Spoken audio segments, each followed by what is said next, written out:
मुझे वोट, मैं आरक्षण नहीं होने दूंगा धर्म के नाम पर। और वही 4% चंद्रबाबू नायडू का लड़का कह रहा है जारी रखेंगे। क्या स्टैंड है? मुंह नहीं खोल रहा इस बात के ऊपर, चुप बैठे गूंगे बहरे हो चुके हैं ये लोग। सत्ता के लिए किसी हद तक गिरने के लिए तैयार है।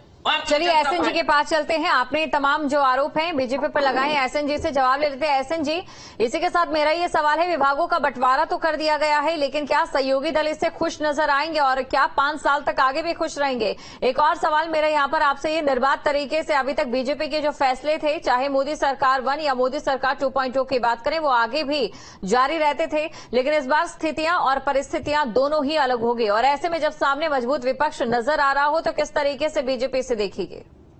दीपशिखा जी, दोनों बातों का जवाब देता हूं। पहले आपकी बात का जवाब देता हूं। देखिए, आज लोकतंत्र कायम है जी। आज ईवीएम पे भी गाली नहीं है और एनडीए की सरकार बन गई, ये सब लोगों ने देखा।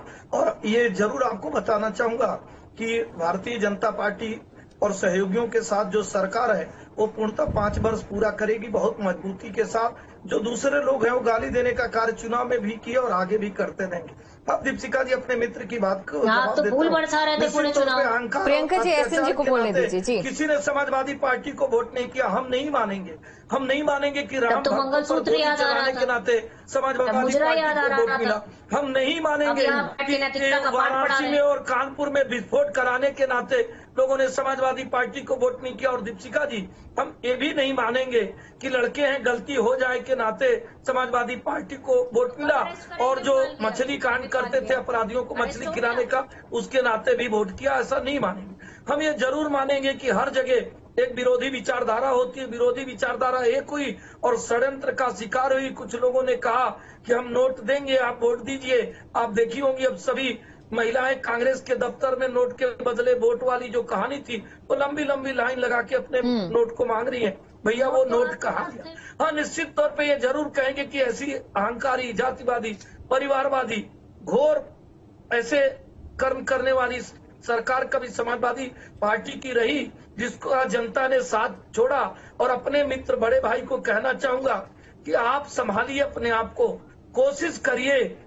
आपके साथ ही भारत की बहुत सारी पार्टियां कांग्रेस से निकलकर बनी जो केंद्र में सरकार बना रही हैं, लेकिन आप गाली देने से बाज नहीं आ रहे हैं। आप स्वतः प्रयास नहीं कर रहे हैं कि हम एक अच्छा प्रयास करें। दूसरी हमारी बात कांग्रेस की अभी कह रही थी।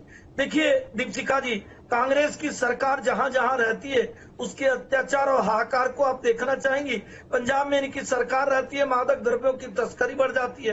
राजस्थान में इनकी सरकार रहती है, 7,000। यानी कि सबकी सरकारों में कोई ना कोई कमी जरूर रही है और कोई ना कोई अच्छाई जरूर रही है, जिसका गुणगान जहां पर तमाम प्रवक्ता अपनी पार्टी के तौर पर करते हैं, तो वहीं दूसरी तरफ उन्हीं गलतियों का बखान दूसरे पार्टियों पर निशाना साधने के लिए करते हैं। प्रियंका जी, आपसे मेरा ये सवाल, देखिए 2024 का ये चुनाव भी गजब का चुनाव रहा।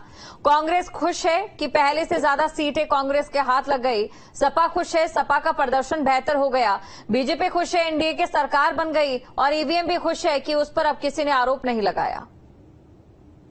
देखिए, मैं सिर्फ इतना कहना चाह रही हूँ, अभी ये कह रहे थे कि जो है कि वहां पे मादक पदार्थों की जो है तस्करी बढ़ गई। इनसे पूछना चाहूंगी, मुद्रा कोर्ट पे ये कुंटलों जो पकड़ी जा रही है वो किसके कहाँ पे पकड़ी जा रही है? उसका ठीकरा इनके सर पे फोड़ना चाहिए। फिर तो सभी लोगों को मिलकर नहीं फोड़ पाएंगे। लेकिन हकीकत ये है कि भारतीय जनता पार्टी नोट के बदले वोट की बात जब करती है तो याद आ जाता है इलेक्टोरल बॉन्ड, जिसमें बिल्कुल बेलगाम तरीके से पहले धमकाया जाता है, फिर पैसे वसूले जाते हैं। आज सबसे ज्यादा पैसा है किसके पास? भारतीय जनता पार्टी के पास। और सबसे ज्यादा बड़े कार्यालय किसके बने होंगे? 5 स्टार भारतीय जनता पार्टी के पास। भारतीय जनता पार्टी के पास अगर कुछ नहीं है तो वो ना है चाल, न चरित्र और न चेहरा। ये जिस तरह से महिलाओं के ऊपर अत्याचार कर रहे हैं, मुझे लगता है कि बहुत जल्दी इस देश की महिलाएं इनसे ऊब कर इन्हें पूरी तरीके से सत्ता से बेदखल करेंगी। और हकीकत ये है कि इस देश की महिलाओं को भी समझ में आ गया है कि अपनी बेटियों को बचाना है तो सिर्फ और सिर्फ भारतीय जनता पार्टी के नेताओं से बचाना है। चलिए तारिक जी के पास चलते हैं। तारिक जी, यही सवाल जो प्रियंका जी से मैंने पूछा, मैं आपसे भी पूछ लेती हूँ कि ईवीएम पर जो आरोप लग रहे थे बीजेपी के जीतने से पहले, वो जब एनडीए की सरकार बनती है या फिर सपा का अच्छा प्रदर्शन होता है उसके बाद वो गायब हो जाते हैं। और दूसरी तरफ